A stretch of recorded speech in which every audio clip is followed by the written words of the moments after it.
आज के case studies के इस लेक्चर में बात होगी उड़ीसा हाई कोर्ट के उस जजमेंट की जिसमें यह कहा गया है कि सिर्फ और सिर्फ बच्चों के लिए भरण पोषण दिया जाएगा, पत्नी को भरण पोषण नहीं दिया जा सकता।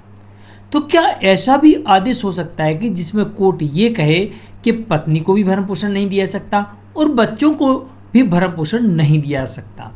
बात हो रही है दरअसल यहाँ पर पत्नी के साथ साथ अवयस्क बच्चों की, लेकिन आजकल कोर्ट ऐसे जजमेंट भी दे रही है जिसमें यह कह रही है कि जब तक बच्चा शादी ना कर ले, जब तक उसकी कोई नौकरी ना लग जाए, तब तक पिता को भरण पोषण देना पड़ेगा। लेकिन यहाँ पर जो जजमेंट आया है, जजमेंट पर मेरा एक अगला सवाल यह है कि क्या ऐसा जजमेंट भी आ सकता था जिसमें कोर्ट ये कहती कि ना बच्चों के लिए भरण पोषण मिलेगा और ना ही पत्नी के लिए मिलेगा। खैर, इस मामले में पत्नी को कोर्ट ने मेंटेनेंस देने से इनकार कर दिया। तो चलिए दोनों ही कारण जानने का प्रयास करते हैं जजमेंट के माध्यम से। जय जिनेंद्र, मुकेश जैन।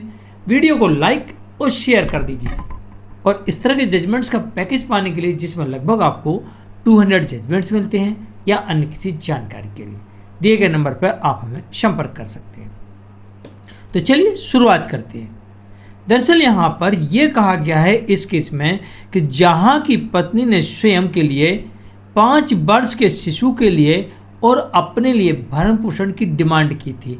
तो यहाँ पर अवयस्क बच्चे की बात हो रही जो 5 साल का है और अब वो स्कूल भी जाने लगा है। तो स्वाभाविक है कि स्कूल भी जा रहा है तो यहाँ पर उसके खर्चे भी है, स्कूल का खर्चा भी है, सब कुछ लगता है और पत्नी भी अपने लिए मेंटेनेंस की डिमांड कर रही है। लेकिन कोर्ट ने यहाँ पर यह कह दिया कि पत्नी को भरण पोषण नहीं दिया जा सकता, सिर्फ बच्चे के लिए दिया सकता है। इसके पीछे का रीजन समझ लीजिए। दरअसल इस मामले में पति ने कोर्ट में यह साबित कर दिया कि उसकी पत्नी जॉब करती है और उसे जॉब से प्रति महीने 19,000 रुपये महीने की आमदनी होती है। अब एक बात याद रखिएगा, जहां पर पत्नी की एक लिमिटेड इनकम हो वहां पर कोर्ट पत्नी को मेंटेनेंस देने से इनकार कर सकती है और बच्चे के मामलों में मेंटेनेंस कोर्ट अलाउड कर देगी, जैसा कि इस मामले में देखने को मिलता है। अगर आप चाहते हैं कि पत्नी के साथ साथ बच्चे का भरण पोषण भी यहाँ पर कैंसिल होना चाहिए था, तो इसकी कुछ कंडीशन समझ लीजिए।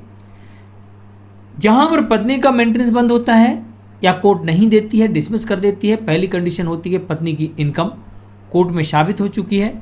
दूसरी कंडीशन ये होती है कि पत्नी के पास में पर्याप्त आय के साधन है और तीसरी कंडीशन ये होती है कि पत्नी अडल्ट्री में है या रीमैरिज कर चुकी है यानी जारता की स्थिति में है। और चौथी कंडीशन ये हो सकती है कि जहाँ पर पति ने ये साबित कर दिया हो कि पत्नी बिना किसी कारण के अलग रह रही है। तो ये 4-5 कंडीशन होती हैं जिसकी वजह से कोर्ट पत्नी को मेंटेनेंस देने से इनकार कर देती है। लेकिन ये 4-5 जो कंडीशन है इसके सबूत आमतौर पर पति को ही देना पड़ता है, वरना कोर्ट मेंटेनेंस तय कर देती है। तो क्या इनके साथ साथ क्या बच्चों का भरण पोषण बंद हो सकता? हाँ, हो सकता है, नहीं देना पड़ेगा, ऐसा भी होता है। कब होगा? पहली कंडीशन, जहां पर पति बेरोजगार हो और पत्नी कमाती हो। जहां पर पति कमा ही नहीं सकता, ना कोई इनकम है, वहाँ पर भी कैंसिल हो सकता है।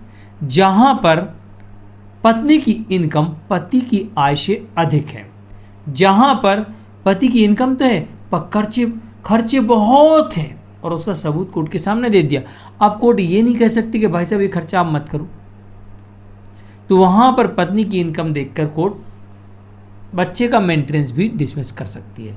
यानी कुल मिला के स्थिति ये है कि जहाँ पर पति ये साबित कर दे कि वो बेरोजगार है, वो कमा नहीं सकता, कमाने के काबिल नहीं है। अब यहाँ पर एक कंडीशन लागू हो जाती है कि जहाँ पर कमा नहीं सकता, कमाने के काबिल नहीं है, उस केस में तो ना पत्नी को मिलेगा ना बच्चों को मिलेगा, क्योंकि वहाँ ना कोई इनकम है और ना वो कमा सकता है, ना कमाने के काबिल है, तो वहाँ तो वो दे ही नहीं सकता। लेकिन जिस मामले में पति कमा भी नहीं रहा, बेरोजगार है, तब भी यहाँ पर मेंटेनेंस कोर्ट तय कर सकती है। लेकिन एक मामला ऐसा देखने को मिला जहाँ पर पति बेरोजगार था और पत्नी कमा रही थी। पत्नी ने अपने लिए और बच्चे के लिए मेंटेनेंस की डिमांड की, बट पति ने यह कहा उस मामले में कि मैं बेरोजगार हूँ तो उल्टा मुझे भरण पोषण मिलना चाहिए। तो कोर्ट ने यहाँ पर यह कहा क्या आपको ना पत्नी के लिए देना है, ना बच्चे के लिए देना है, ना पत्नी आपको देगी। कोई किसी को कोई मेंटेनेंस नहीं देगा और दोनों की पिटीशन को कोर्ट ने डिसमिस कर दिया। तो निष्कर्ष यहाँ पर यह निकलता है कि जहाँ पर पति ये साबित कर दे कोर्ट में कि उसकी पत्नी कमाती है, पति से अधिक कमा रही है, या फिर वो अडल्ट्री में है, तो इन परिस्थितियों में पत्नी का मेंटेनेंस कोर्ट बंद कर सकती है या बिना किसी कारण के अलग रह रही, तो कोर्ट यहाँ पर पत्नी को मेंटेनेंस देने से इनकार कर सकती है। लेकिन जहाँ पर पति ना कमा सकता है ना कमाने के काबिल है, ऐसा साबित कर देते कोर्ट में, तो पत्नी और बच्चों दोनों का भरण पोषण कैंसिल हो जाएगा। लेकिन जिस केस में पत्नी पति से अधिक कमा रही है, तो उसमें पत्नी और बच्चे का दोनों का मेंटेनेंस कैंसिल हो सकता है।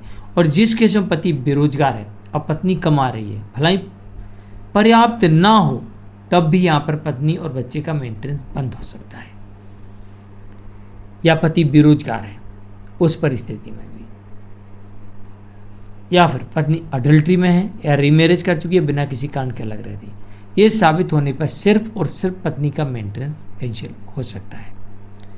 तो यहाँ पर कोर्ट ने पत्नी के मेंटेनेंस को इस आधार पर रद्द कर दिया कि वो कमाती है, उसके पास 19,000 रुपये महीने की आमदनी है, बट यहाँ पर बच्चे का भरण पोषण कोर्ट ने 6,000 रुपये महीने तय कर दिया।